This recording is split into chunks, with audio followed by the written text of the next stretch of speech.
again. So this video today I'm taking video in the summer house. So nag-start na yung summer ko. So I have 5 weeks summer vacation here in Norway.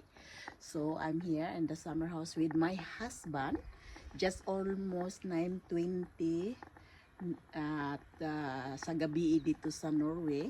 But gising na gising pa tayo guys dahil tingnan mo yung views, di ba?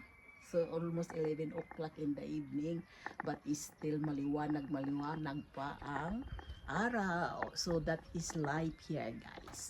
So I'm doing today, nag-washing ako sa mga ano namin, yung mga clothes and then mga yung mga sapin ng higaan, hinugasan ko at naglinis-linis ako kaunti. So that is life for my holiday. So mag-enjoy lang tayo guys. Tingnan mo yung palibot. Maliwanag na paliwanag ang palibot natin guys. That is the guest house. Kung may karaming bisita, pwede siya diyang higa. So that is life. So is this video continue for tomorrow. Continue tomorrow.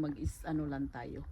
Just share ko lang dito ng almost 9:30 sa Norway. Tingnan mo maliwanag pang views. So enjoy natin ang weather today kasi hindi ito palaging maganda ang weather. Usually may umuulan, minsan uminit. So that is it. So kita ko yung bulaklak guys. It's a beautiful flower today. Yes. Enjoy lang tayo sa buhay and happy. Here we are on the other one, and this is it. It's nice and beautiful.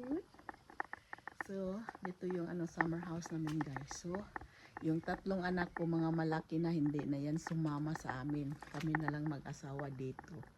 So if the weather is nice, I stay here, but if the weather is raining, so I'm in shopping mall. So that is life guys. So mag-enjoy muna tayo dito sa nice weather, and the next continue tomorrow.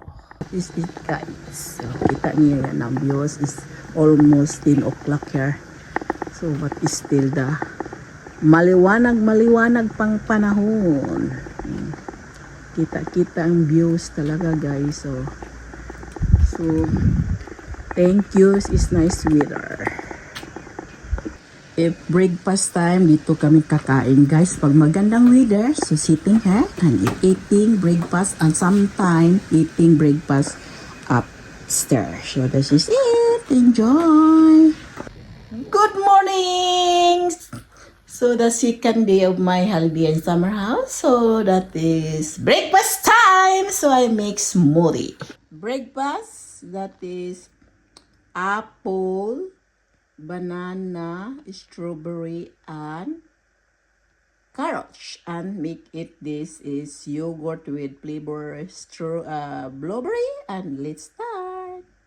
Oh, that is my smoothie. It's done. So it's breakfast time. So let's eat breakfast. That is breakfast guys. Yummy. And the weather today is nice. Take a look. The back is blue sky. So eating time is almost 9 o'clock here in the morning.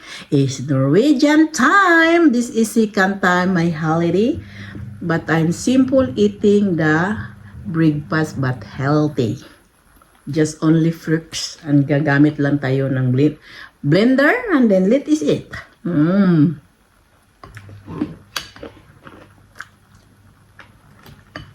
Yummy. So this is nice weather today, sunshine. This is it guys. So it's almost 11:30 sa afternoon, and then I have this food leftover. So eat this one till for lunch, and this is my husband sitting there. Hi Ulf. And that is it. It's a beautiful day. So ganda guys. Sunshine. It's my husband lunch. That is smoked salmon wrapping. Me use the wrapper and Philadelphia. So that is lunch for today. Oy. And this is yummy. That is wrapping. And this is it. I go up in it. Yes. So this is lunch for today. It's nice weather today. Yes. So the blue sky, and then I wash the bed sheet and hang outside. So this is it, guys. It's amazing weather today, guys.